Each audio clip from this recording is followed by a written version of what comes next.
Some places remember what people forget, especially the quiet ones, like an old swing that still moves when no one is there. There was a swing behind the Martin house. Old, wooden, chipped at the edges, and tied to a crooked oak tree that bent slightly as if bowing to the past. It hadn't moved in years, until the morning after the funeral. That was the first time Ethan noticed it. He was 8 years old, dressed in silence more than in his little gray jacket. He walked differently now, feet heavy like they were tied to memories he didn't understand. And he didn't talk much anymore, not since Lily was gone. She had been his sister. Only 6.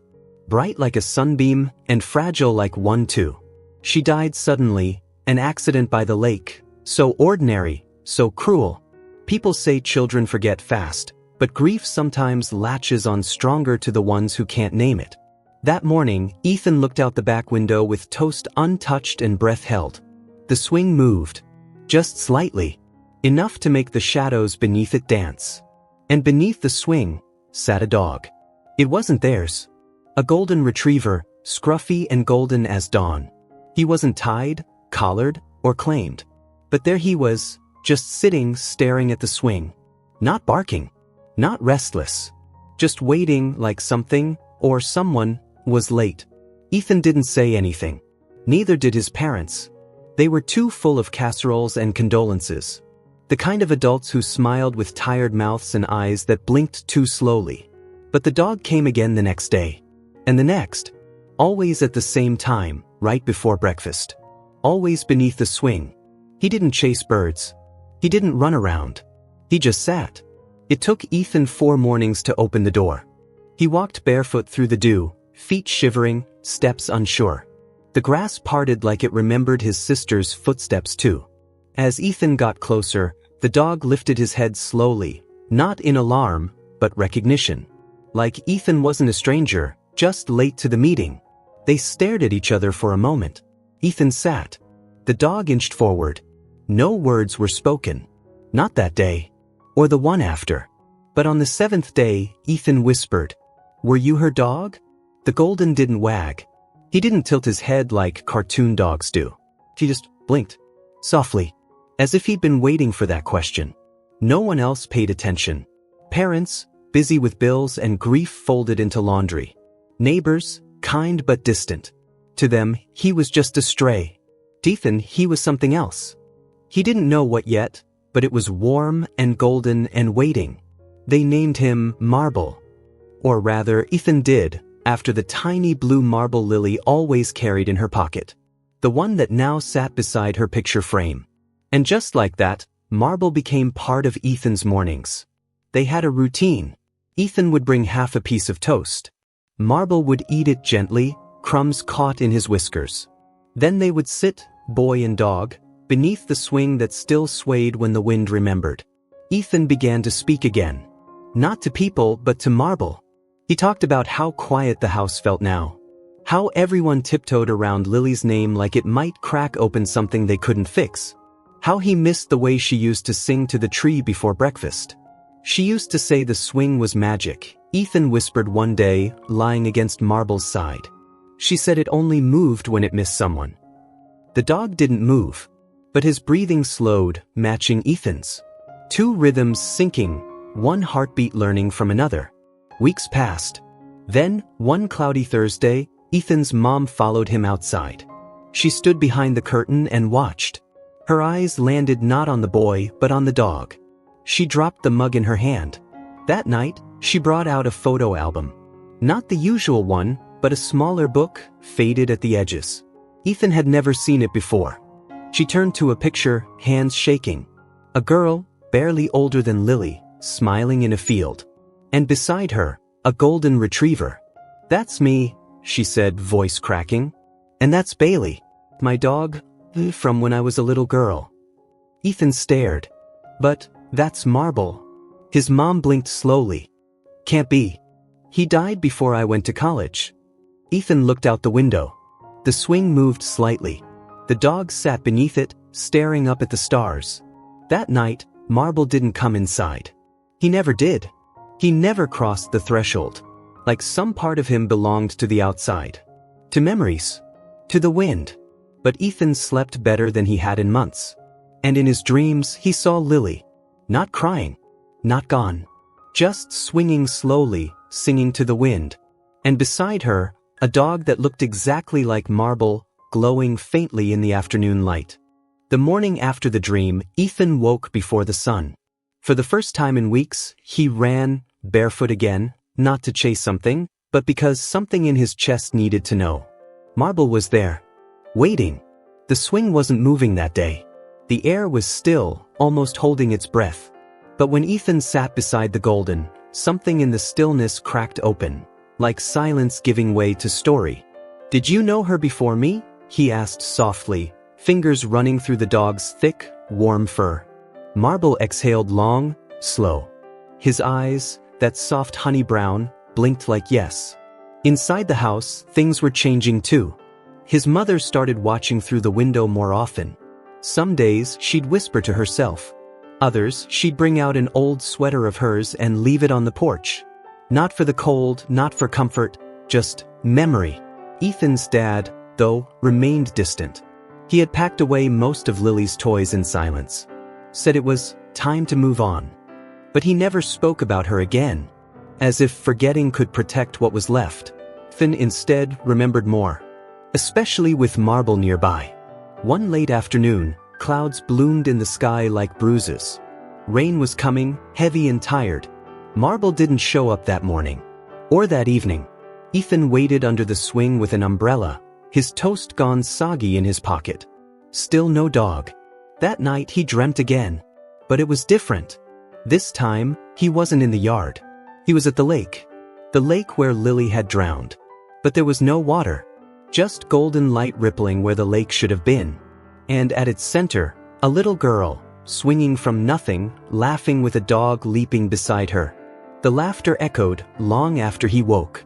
The next morning, Marble was back. His fur was wet, matted with mud, and something clung to his mouth. Ethan rushed outside, dropping the toast in surprise. Marble dropped the object at Ethan's feet, then sat down. It was Lily's Marble. The blue one. The one they had buried with her. Ethan didn't tell his parents. Not yet. He just stared at the marble, palm trembling, 1,000 questions sprinting behind his eyes. "Where did you go?" he whispered. Marble looked at the swing. Then back at Ethan. And in that moment, Ethan understood something that had no words. The dog wasn't there to be owned. He wasn't there to play fetch, or roll over, or be pet when convenient. He was keeping something alive. Something Ethan hadn't been brave enough to face until now. 3 days later, Ethan found a box in the attic. It was small, taped with old stickers. Letters. One of them written in Lily's soft, uneven handwriting. "To the doggy who found me when I was sad. I promise I'll come see you again. I'll bring my brother too." Ethan's breath caught. The drawing below showed a little girl and a golden dog sitting under a swing. And beside them, a stick figure with spiky hair, holding toast. That night, Ethan took the letter and sat beside Marble under the tree. The moon was full, and the swing moved just slightly, creaking like a memory too big to carry alone. Ethan laid the letter down between them. "She didn't forget you," he said. The dog pressed his nose gently to the paper. Ethan continued, voice cracking. "And I think I did. For a while. I forgot too. I forgot her laugh. I forgot she believed in angels. I forgot she said you had wings." Marble looked up at the sky. And for a moment, just a moment, Ethan thought he saw something golden shimmer along the dog's back. Later that week, his mother sat beside Ethan beneath the swing. First time in years. She held the picture of her and Bailey, the dog she lost as a girl. Her hand trembled. "Your sister," she whispered, "used to say she saw someone sitting here long before the accident. She said he was Mommy's old dog. I thought she was just being imaginative." They both looked at Marble, who now lay curled like a halo in the grass. "Do you think?" she started. Ethan nodded slowly. "I don't think he ever left." That Sunday, Ethan's father came outside for the first time. He didn't say a word. He just watched. The dog. The swing. His son. His wife. Then he sat beside them. And for a long time, The Martin family didn't say anything. But the silence wasn't hollow anymore. It was full, like a room gently refilled with breath after holding it far too long. Autumn came softly. The kind of quiet that doesn't announce itself, but gently replaces things. The green with gold, the laughter with whispers, the loss with something else. Marble stayed. Not just in the mornings anymore. He came at dusk too, lying under the swing as the wind moved through the trees like the breath of someone unseen. Ethan began talking more, at school, at home. His voice, once thin and afraid, now carried a weight. Not heavy, but real. And his parents noticed. Especially his mother, who started leaving the back door open, not as an invitation, but as a silent acknowledgement. You belong. Then came the question. One evening, as Marble rested his head on Ethan's lap, the boy looked up and asked, "Are you going to leave?" The words sat heavy in the air, like stones dropped into water. Marble didn't flinch. But something in his stillness gave Ethan the answer. Not today. Not yet. But someday. And strangely, Ethan didn't feel afraid. Because now he understood something he hadn't before. Marble wasn't here to stay. He was here to help them go on. That night, Ethan asked his mom if they could visit Lily's grave. It had been months. His father hesitated at first. Grief had made him hard in certain places, but eventually, they went together. The whole family, including Marble. They brought flowers. And toast. Ethan laid both down gently, kneeling beside the stone with Lily's name etched in soft curves. "I remembered," he whispered. Then, reaching into his pocket, he pulled out the blue marble, the one Marble had brought back. He placed it at the foot of the grave, where the earth met the stone.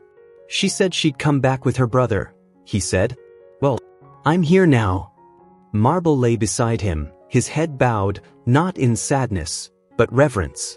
As if even he knew, a circle had quietly closed. The following days felt different. Lighter. Not because the pain was gone, it wasn't, but because it had somewhere to go now. The Martin house changed too. The swing was fixed. The old ropes replaced, the seats sanded down. Ethan's dad, once afraid of touching the past, was the one who repaired it. Ethan's mom brought out old pictures of Lily and hung them on the wall again, not as memorials, but as memories alive and breathing. And in the yard, Marble remained. Watching. Waiting. Anchoring. Until the storm came. It arrived in the middle of the night. Wind like fury, rain like grief returned. Branches cracked. Trees bent. And lightning danced far too close to the old oak tree. They called for Marble. He didn't come. Ethan ran outside, barefoot again, like always. His heart thudded loud, louder than thunder. The swing was gone, snapped free. And beneath the broken limb, Marble lay still. He wasn't breathing. Ethan dropped to his knees. The rain soaked them both. "No," he whispered. "Not like this." But Marble's eyes were closed. His body still. A golden coat dimmed by mud and storm. His mother arrived seconds later. Then his dad. But no one could speak. They stood around the dog who had held them together. The dog who had waited beneath the swing through every season of their sorrow. It wasn't just a loss. It was the closing of a chapter none of them were ready to finish. But just as they turned to leave, a gust of wind blew through. The tree, though broken, groaned as if it had something left to say. And there, where Marble had lain, something shimmered. The marble. The same one Ethan had left at Lily's grave. It sat glowing softly in the mud, impossibly returned. Ethan reached for it. And in that moment he saw, not with his eyes, but with the part of him that Lily used to talk about. The part that believed. Marble was standing at the edge of the woods, golden fur bright like morning. He didn't bark. He didn't move. He just looked back one last time. Then disappeared into the trees. They buried him near the swing. Together. No words spoken. Just a wooden marker. One carved with the words Ethan asked for. The one who remembered. Years passed. The swing was rebuilt once more, stronger this time, its ropes thicker, its seat broader. Not out of duty, but out of love. The Martin family didn't speak of Marble every day, but he was in everything. The way Ethan smiled now, the warmth that filled silences, the slow return of music in the kitchen. Grief hadn't left them. It never really does. But it had changed shape. Now, it felt like a well-worn book, always there, sometimes opened, sometimes shelved, but never forgotten. Ethan grew taller, wiser. He wrote stories. Short ones about a dog with wings made of light. His teachers praised him, said he had an old soul. But Ethan knew better. It wasn't old. It was simply touched by something eternal. One spring afternoon, Ethan sat alone beneath the swing, now painted pale yellow, the color of dawn. In his hand was a letter. Not to Marble. Not to Lily. To someone who hadn't come yet. He read it aloud, voice soft like the wind in new leaves. If you find this letter, it means you're sitting where I once did. Maybe you're hurting. Maybe you've lost someone. Maybe you've forgotten how to laugh. But if you look closely, really closely, you might see paw prints where the grass grows thickest. And if you listen carefully, the swing might whisper names back to you. Don't be afraid. The golden ones always return, in some form. They remember for us until we remember ourselves. He tucked the letter under a stone, beside the tree roots. Then stood and smiled. That night, as stars scattered across the sky like spilled sugar, Ethan dreamt again. In it, Marble ran through a field that shimmered gold. And beside him, Lily. They didn't wave. They didn't need to. They simply ran. Free. Eternal. Together. And Ethan, older now, simply watched, heart full, hands steady. When he awoke, he didn't cry. He wrote instead. His story would become a book. Later, a short film. Then a channel, Echoes of Kindness. Where children, parents, and quiet hearts would come to listen. Not for loud adventures, but for the kind of stories that stitch you back together gently. Stories where golden dogs wait under swings. And remind us that no goodbye is ever final. One day, a new dog wandered into the Martin yard. Goldness. But not Marble. This one was younger, a little clumsy, with fur that curled slightly at the ears and eyes that looked like they were always asking, "Do you remember me?" Ethan, now in college, knelt down and laughed. "Not the same body," he whispered, "but maybe the same promise." The dog wagged once, then curled up under the tree. Like he had always belonged there. They named him Promise. Not to replace Marble, but to honor what never really left. And when Ethan sat on the swing, new dog at his side, he felt it again. Not just memory, but presence. As if somewhere, beyond what eyes could see, the light hadn't gone out. It had simply changed form. Sometimes, Ethan still wakes early. He sits at the window with toast in hand and watches the wind move through the branches. He swears he hears laughter in the leaves. A child's laugh. A dog's bark. A whisper that says, "Keep going." Someone remembers. The ones who love us never really leave. They live in the spaces between sunlight and shadow, between silence and song. They return as warmth, as dreams, as golden fur under a swing. Not to remind us of what we lost, but of what we still carry. And always they wait, patient and kind, until we are ready to begin again.